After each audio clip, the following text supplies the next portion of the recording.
نحمده ونصلي على رسوله الكريم أما بعد أعوذ بالله من الشيطان الرجيم بسم الله الرحمن الرحيم قال الله تبارك وتعالى في القرآن المجيد والفرقان الحميد أعوذ بالله من الشيطان الرجيم بسم الله الرحمن الرحيم ولا تقولوا لمن يقتل في سبيل الله أموات بل أحياء ولكن لا تشعرون وقال رسول الله صلى الله عليه وآله وسلم حسين مني وأنا من حسين أحب الله من أحب حسينا وقال رسول الله صلى الله عليه وسلم أحب أهل بيتي الحسن والحسين وقال رسول الله صلى الله عليه وسلم سيدا شباب أهل الجنة الحسن والحسين رضی اللہ عنہما۔ محترم حضرات، اللہ جل شانہ نے ہم لوگوں کو حضور پاک صلی اللہ علیہ وسلم جیسے نبی عطا فرمائے۔ حضور پاک صلی اللہ علیہ وسلم نے 23 سال کے مختصر عرصے میں دین پاک کو ہم تک پہنچایا، لوگوں کی اصلاح فرمائی، دین کو پہنچانے میں بہت تکلیفیں برداشت کی، بہت پریشانیاں برداشت کی، فقر و فاقے کو برداشت کیا، کافروں کی طرف سے ان کو جو ستایا گیا اذیتیں اور مصیبتیں برداشت کی، لیکن ہر حال میں دین ہم تک پہنچایا۔ اور یہ اتنا بڑا احسان ہے حضور پاک صلی اللہ علیہ وآلہ وسلم کا کہ ہم اس احسان کا بدلہ نہیں دے سکتے۔ اللہ جل شانہ نے حضور پاک صلی اللہ علیہ وآلہ وسلم سے ارشاد فرمایا قل لا اسألکم علیہ اجرا الا المودۃ فی القربى، آپ فرما دیجئے کہ میں تم سے کوئی اجر و ثواب نہیں مانگتا، کوئی بدلہ نہیں مانگتا، اس دین کے پہنچانے کے بدلے میں تم سے کوئی چیز نہیں مانگتا، لیکن یہ کہ میرے رشتہ داروں سے تم لوگ محبت رکھنا، یہ قرآن پاک کے اندر موجود ہے۔ اور حضور پاک صلی اللہ علیہ وآلہ وسلم نے ایک موقع پر ارشاد فرمایا کہ ترکت فیکم ثقلین، میں تمہارے اندر 2 چیزیں چھوڑ کر کے جا رہا ہوں، کتاب اللہ وعطرتی واہل بیتی، ایک تو اللہ کی کتاب ہے اور ایک میرے اہل خاندان ہے، میرے اہل بیت ہیں، ان کے ساتھ تم اچھا برتاؤ کرنا۔ اذکرکم اللہ فی اہل بیتی اذکرکم اللہ فی اہل بیتی، میرے اپنے گھر والوں کے بارے میں تم کو اللہ سے ڈراتا ہوں اور اللہ کی یاد دہانی کرتا ہوں کہ اللہ کو یاد رکھنا ان کے بارے میں اور ان کے ساتھ اچھا برتاؤ کرنا۔ حضور پاک صلی اللہ علیہ وآلہ وسلم نے ارشاد فرمایا کہ احب اہل بیتی الحسن والحسین، میرے اہل بیت کے اندر سب سے زیادہ مجھے محبت ہے حسن اور حسین رضی اللہ تعالی عنہما سے۔ اور حضور پاک صلی اللہ علیہ وآلہ وسلم نے ارشاد فرمایا سیدہ شباب اہل الجنہ الحسن والحسین، کہ جنتی نوجوانوں کے سردار حسن اور حسین ہوں گے۔ جنت کے اندر جو نوجوان کی حالت میں، نوجوانی کی حالت میں جن کا انتقال ہو گیا، جو وہاں پہنچیں گے جنت میں، ان کے سردار حضرت حسن رضی اللہ عنہ اور حضرت حسین رضی اللہ تعالی عنہ ہوں گے۔ اور حضور پاک صلی اللہ علیہ وآلہ وسلم نے حضرت حسن رضی اللہ تعالی عنہ کو ایک بار گود میں لیا، خطبہ سناتے وقت وہ مسجد کے اندر آ گئے، آپ نے ان کو گود میں اٹھا لیا اور خطبے کے دوران آپ نے فرمایا ابنی ھذا سید، میرا یہ بیٹا سردار ہے، وَلَعَلَّ اللَّهَ يُصْلِحَ بِهِ بَيْنَ فِئَتَيْنِ عَظِیمَتَيْنِ مِنَ الْمُسْلِمِینَ، شاید کہ اللہ تعالیٰ اس کے ذریعے سے 2 مسلمانوں کی بڑی جماعتوں کے درمیان میں صلح کروا دیں گے۔ تو حضرت حسن رضی اللہ تعالیٰ عنہ کے ذریعے سے اللہ تعالیٰ نے صلح کروا دی 2 بڑی جماعتوں کے درمیان۔ اور اس کے بعد میں امیر معاویہ رضی اللہ عنہ، جو کہ حضرت علی کی زندگی تک حضرت علی رضی اللہ تعالیٰ عنہ خلیفہ راشد تھے، امیر برحق تھے، اور حضرت معاویہ رضی اللہ عنہ صرف ملک شام کے گورنر تھے، لیکن حضرت امام حسین رضی اللہ تعالیٰ عنہ کے صلح کر لینے کے بعد اب پوری مملکت پوری سلطنت کے اندر ان کو امیر مان لیا گیا، ان کو بادشاہ مان لیا گیا۔ حضور پاک صلی اللہ علیہ وآلہ وسلم نے ارشاد فرمایا کہ فَمَن يَعِشْ مِنكُم بَعْدِي فَسَيَرَىٰ اخْتِلَافًا كَثِيرًا، میرے بعد جو لوگ زندہ رہیں گے وہ بہت سے اختلافات دیکھیں گے۔ فَعَلَيْكُمْ بِسُنَّتِي وَسُنَّتِ الْخُلَفَاءِ الرَّاشِدِينَ الْمَهْدِيِّينَ، تم پر لازم ہے تو میری سنتوں کے مطابق عمل کرنا اور خلفاء راشدین جو ہدایت یافتہ ہیں ان کے طریقے کے مطابق عمل کرنا۔ تو خلفاء راشدین جن کو فرمایا حضور صلی اللہ علیہ وآلہ وسلم نے اور ان کے طریقے کے مطابق عمل کرنے کو فرمایا،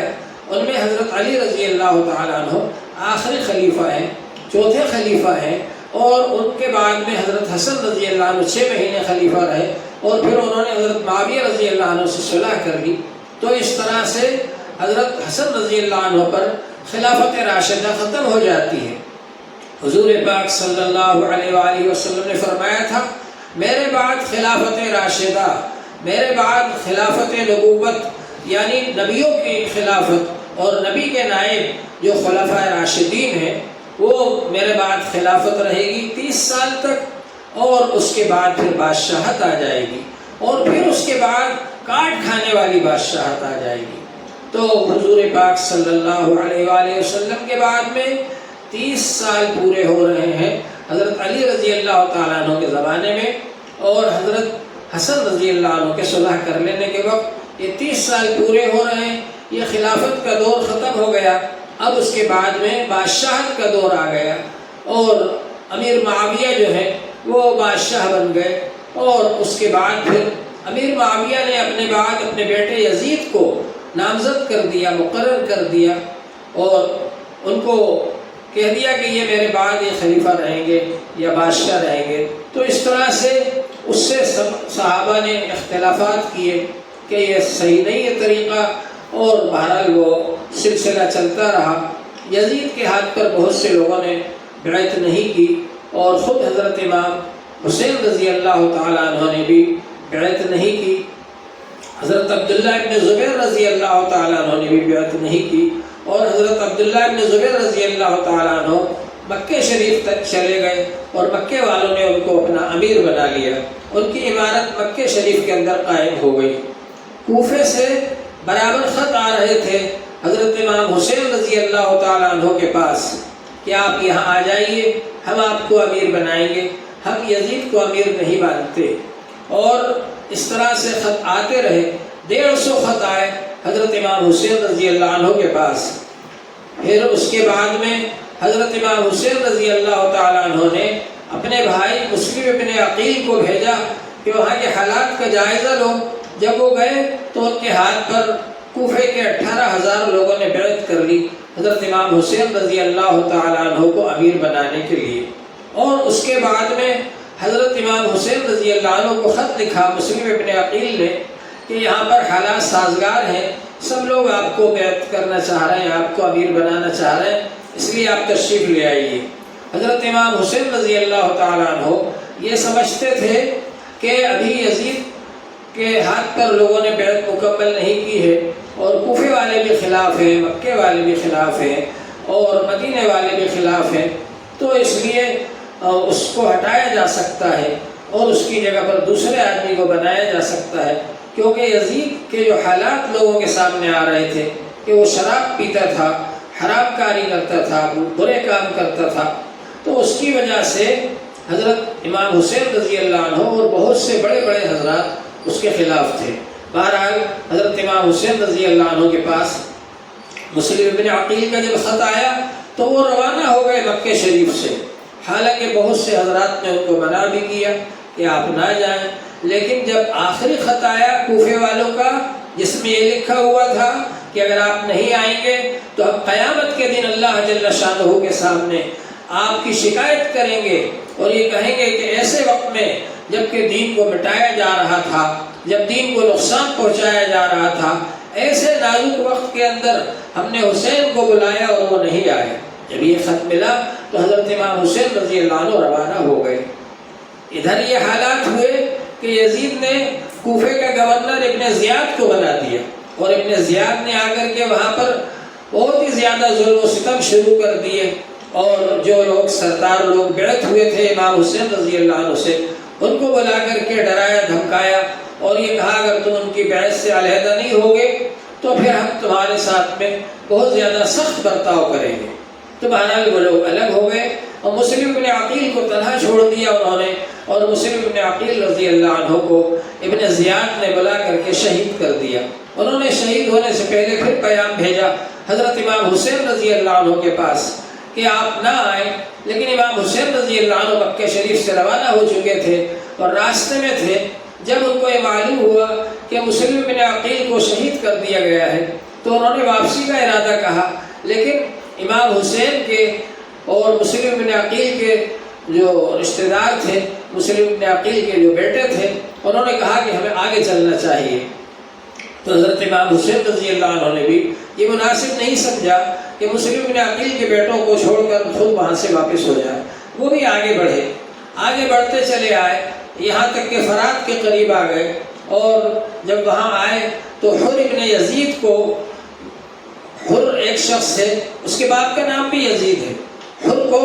ایک لشکر دے کر، 1000 کا لشکر دے کر ابن زیاد نے بھیجا تھا، اس لیے کہ امام حسین رضی اللہ عنہ کا راستہ روک لو۔ چنانچہ حر نے آ کر کے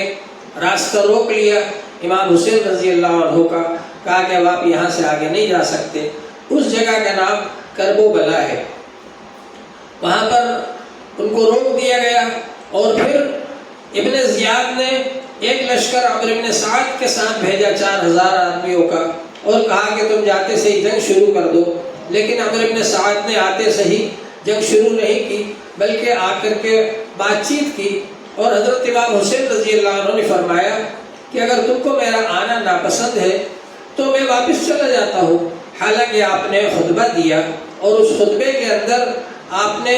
ان لوگوں سے کہا کہ بھئی تم کیوں میرے در پہ آزار ہو گئے ہو، کیوں مجھے قتل کرنا چاہتے ہو؟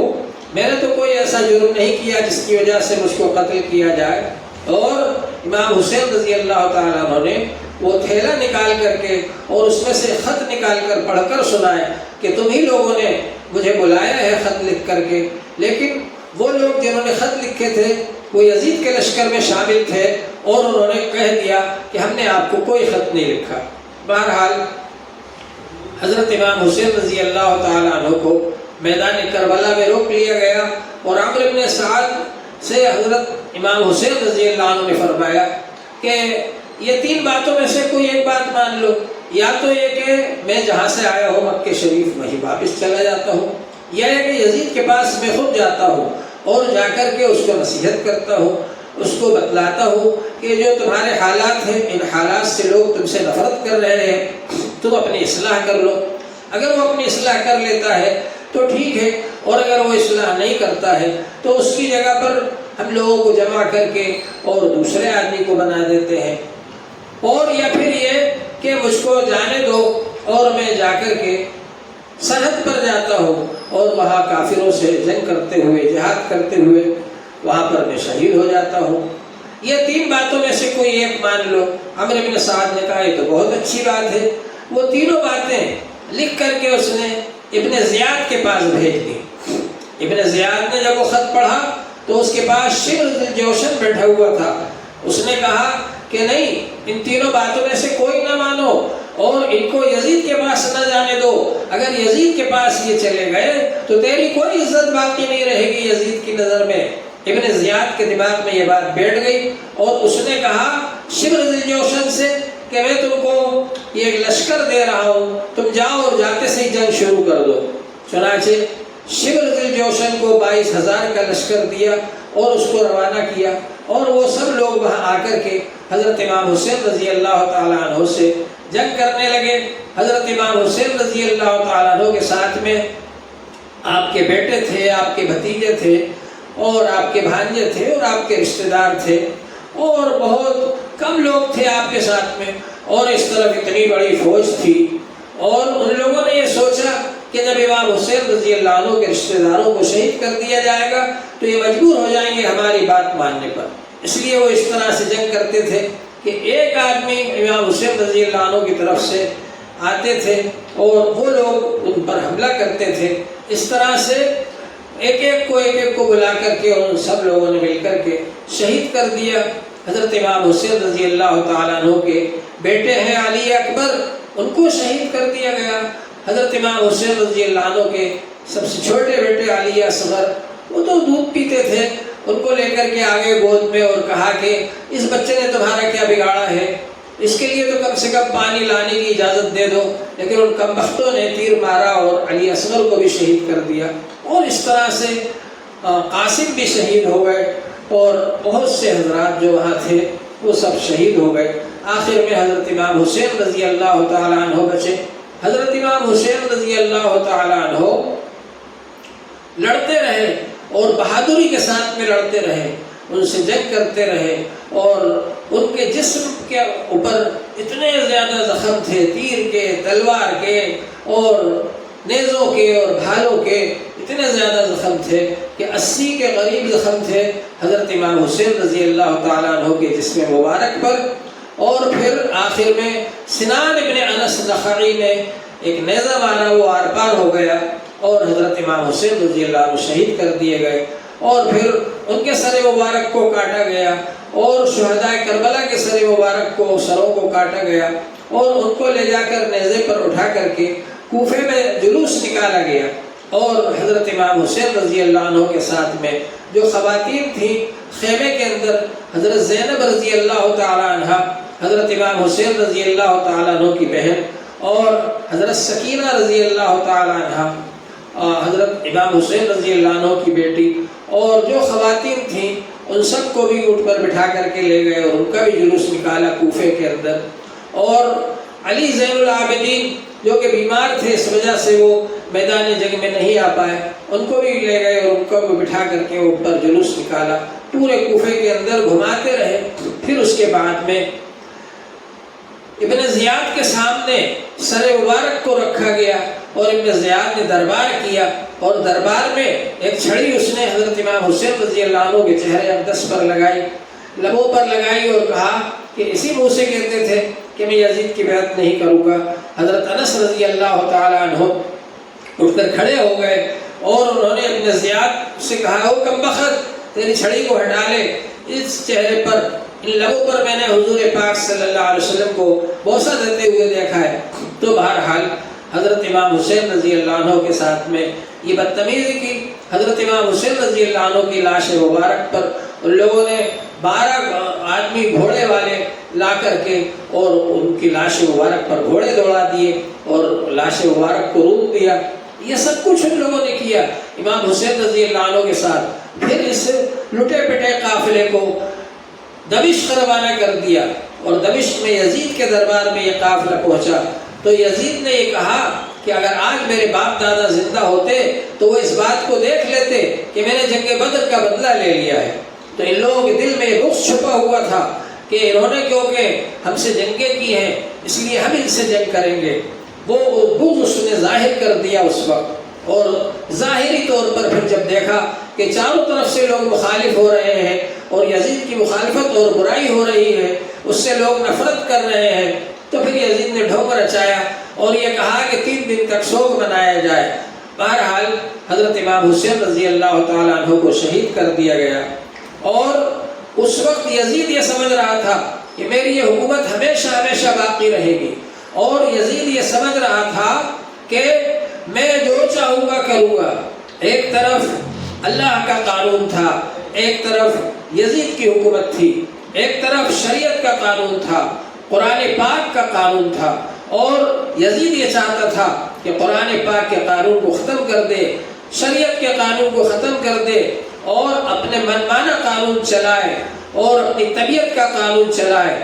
اللہ تبارک و تعالیٰ نے یزید کو ختم کر دیا۔ اللہ تبارک و تعالیٰ نے دکھا دیا ساری دنیا کو حضرت امام حسین رضی اللہ عنہ نے جس مقصد کے لیے قربانی دی تھی، وہ مقصد یہ تھا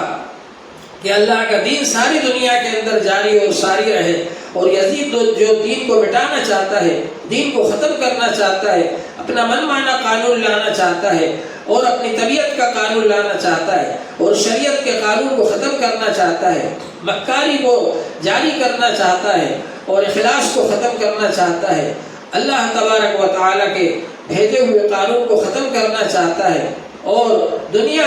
کو دکھانے کے لیے اپنے بدکاری اور حرام کاریوں کو چھپانے کے لیے اپنے برائیوں کو جاری کرنا چاہتا ہے ساری دنیا کے اندر. اور جو صحابہ کرام جیسی پاکیزہ جماعت موجود ہے ان کو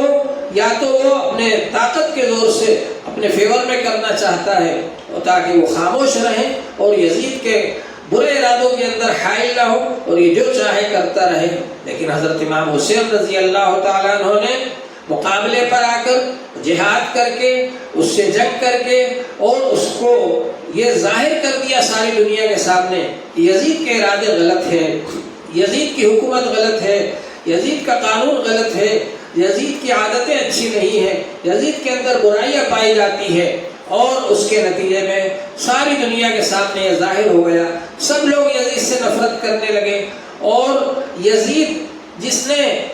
حضرت امام حسین رضی اللہ تعالیٰ عنہ کو شہید کر دیا، ان کے خاندان کو شہید کر دیا، ان کے بچوں کو شہید کر دیا، اور وہ یہ سمجھتا تھا کہ اب میری حکومت ہمیشہ ہمیشہ رہے گی. لیکن اللہ تعالیٰ نے دکھا دیا کہ یزید کی حکومت زیادہ دنوں تک نہیں رہ سکی اور اس کی حکومت ختم ہو گئی. یزید نے ایک طرف امام حسین رضی اللہ تعالیٰ عنہ کو شہید کیا، اس کے بعد اس نے مدینے پر چڑھائی کرنے کے لیے لشکر بھیج دیا اور مدینے کے اندر 3 دن تک ایسا قتل عام مچایا کہ ہزاروں کی تعداد میں وہاں پر اللہ والوں کو شہید کر دیا. سینکڑوں صحابہ موجود تھے، ان کو شہید کر دیا اور بہت سے حضرات جو نیک تھے، تابعین تھے، ان کو شہید کر دیا. اور وہاں پر اس نے 3 دن تک فوج کو پوری اجازت دے دی کہ وہ جو چاہے کرے، بدکاری کرے، برائی کرے، جو چاہے کرے. اس طرح سے ان لوگوں نے مدینے کو 3 دن تک حلال کر لیا. اور پھر اس کے بعد اس نے مکہ شریف پر چڑھائی کر دی اور خانہ کعبہ پر پتھر برسائے اور خانہ کعبہ میں آگ لگائی اور خانہ کعبہ پر اس نے چڑھائی کر دی. یہ 3 کام اس نے کر لیے. لیکن اس کے بعد یزید ہمیشہ کے لیے ختم ہو گیا. نہ صرف یہ کہ یزید مر گیا بلکہ یزید کے خاندان میں سے بھی حکومت ختم ہو گئی. اور مروان جو کہ اس کو یہ سب غلط مشورے دے کر یہ سب غلط کام کروا رہا تھا، مروان بادشاہ بن گیا اور مروان نے یزید کی بیوی سے نکاح کر لیا. اور اس کے بعد میں پھر یزید کی حکومت ہمیشہ کے لیے ختم ہو گئی. تو اس سے یہ معلوم ہوتا ہے کہ اللہ تبارک و تعالی دنیا کے اندر چھوٹ دیتا ہے. فرعون کو بھی چھوٹ دی اور نمرود کو بھی چھوٹ دی، لیکن جب ان لوگوں نے اس حکومت کو غلط استعمال کیا تو اللہ تبارک و تعالی نے ان کو ختم کر دیا. یزید ظالم اور جابر آدمی تھا، یزید کا ظلم و ستم ختم ہو گیا اور اللہ تبارک و تعالی نے ہمیشہ ہمیشہ اس کو ختم کر دیا. حضرت امام حسین رضی اللہ تعالیٰ عنہ کی سیرت پاک آج بھی ہم کو پیغام دیتی ہے. حضرت امام حسین رضی اللہ تعالیٰ عنہ کان کثیر الصلاۃ والصوم والصدقہ، بہت زیادہ نماز پڑھنے والے، بہت زیادہ صدقہ و خیرات کرنے والے، بہت زیادہ حج کرنے والے تھے، بہت زیادہ روزے رکھنے والے تھے. حضرت امام حسین رضی اللہ تعالیٰ عنہ بڑے رحم دل تھے. حضرت امام حسین رضی اللہ تعالیٰ عنہ خوب علم حاصل کرنے والے اور علم کو پھیلانے والے تھے. حضرت امام حسین رضی اللہ تعالیٰ عنہ لوگوں کے ساتھ بہت اچھا برتاؤ کرنے والے اور بہت اچھے اخلاق والے تھے. آج حضرت امام حسین رضی اللہ عنہ کا پیغام ہے کہ ہم ان چیزوں کو زندہ کریں جو حضرت امام حسین رضی اللہ عنہ اچھے کام کر کے گئے، جو نیک کام کر کے گئے، ان نیک کاموں کو ہم زندہ کریں. حضرت امام حسین رضی اللہ عنہ کی زندہ یادگار بنے، زندہ مثال بنے، چلتی پھرتی تصویر بنے امام حسین رضی اللہ عنہ کی. اور اس کی کوشش کریں ہم کہ امام حسین رضی اللہ عنہ نے جو پیغام دیا ہے، حضور پاک صلی اللہ علیہ وآلہ وسلم نے جو ارشاد فرمایا کہ افضل الجہاد من قال کلمۃ حق عند سلطان جائر، سب سے زیادہ فضیلت والا جہاد اس شخص کا ہے جو ظالم بادشاہ کے سامنے حق بات کہے. تو ہم اس کی کوشش کریں کہ ہم ظالم بادشاہ کے سامنے بھی حق بات کہیں گے اور دین پر کامل مکمل طریقے سے عمل کریں گے. ہماری زندگی میں اور ہمارے گھر میں اور ہمارے خاندان میں اور ہمارے برادری میں ہم دین کو زندہ کریں گے، دین کی ایک ایک بات پر عمل کریں گے، حضور پاک صلی اللہ علیہ وسلم کی سنتوں کو زندہ کریں گے اور قرآن پاک کے قانون کو زندہ کریں گے. اور ہم اس کی کوشش کریں گے کہ لوگوں میں اچھائیاں پھیلے اور برائیاں ختم ہو۔ اچھائیوں کو پھیلانے کے لیے، برائیوں کو ختم کرنے کے لیے اللہ تبارک و تعالی نے ہم کو موقع عطا فرمایا ہے، اور امام حسین رضی اللہ تعالیٰ عنہ نے ہم کو یہ راستہ دکھایا ہے، ہم کو یہ طریقہ بتلایا ہے کہ ہم عزم اور استقلال کے ساتھ میں کھڑے ہوں، اور ہم یہ نہ سوچیں کہ ہم دوسروں کے مقابلے میں کمزور ہیں اور ہم ہار جائیں گے۔ نہیں، اگر ہار بھی گئے اللہ کے یہاں وہ قربانی رائگاں نہیں جائے گی۔ آج امام حسین رضی اللہ عنہ کا نام ساری دنیا میں زندہ ہے، آج حضرت امام حسین رضی اللہ عنہ کا کام ساری دنیا میں زندہ ہے، آج حضرت امام حسین رضی اللہ عنہ کا پیغام ساری دنیا میں پھیل رہا ہے کہ ہم کو حق کے لیے لڑنا ہے، ہم کو حق کو پھیلانا ہے اور ناحق کا مقابلہ کرنا ہے، باطل کا مقابلہ کرنا ہے، خیر کو پھیلانا ہے، شر کو ختم کرنا ہے۔ یہ امام حسین رضی اللہ عنہ کا پیغام ہے، اس کو ہمیں سمجھنا چاہیے اور اس کے مطابق ہم کو اپنی زندگیاں بنانا چاہیے۔ امام حسین رضی اللہ تعالیٰ عنہ نے اتنی بڑی قربانی دے کر یہ دین ہم تک پہنچایا ہے۔ کربلا کے میدان میں بھی امام حسین رضی اللہ عنہ نے نماز ادا کی، تیمم کر کے نماز پڑھی، اور پورا بدن پورا جسم زخموں سے چور ہو رہا تھا، اس وقت بھی انہوں نے نماز کو نہیں چھوڑی۔ تو ہمارا یہ فرض ہونا چاہیے کہ ہم امام حسین رضی اللہ تعالیٰ عنہ کے بتائے ہوئے طریقے پر چلیں اور گمراہی سے بچیں، دوسروں کو بھی گمراہی سے بچائیں، اور اس بات کی کوشش کریں کہ اللہ پر ہمارا ایمان مضبوط ہو، رسول پاک صلی اللہ علیہ وسلم سے ہمارا تعلق مضبوط ہو، اور دین سے ہمارا تعلق مضبوط ہو، اور ہم استقامت کے ساتھ میں دین پر قائم رہیں، اور راستے میں اگر کوئی رکاوٹ آئے تو اس رکاوٹ کو ٹھکرا دیں، اس کو ہٹا دیں، لیکن دین پر عمل کرنا نہ چھوڑیں، چاہے اس کی وجہ سے ہم کو ظاہری طور پر کوئی نقصان اٹھانا پڑے، لیکن اس کے باوجود ہم دین کو اپنے ہاتھ سے مضبوطی سے پکڑے رہیں اور اس کے مطابق عمل کرتے رہیں۔ اللہ جل شانہ ہم سب کو عمل کی توفیق عطا فرمائے۔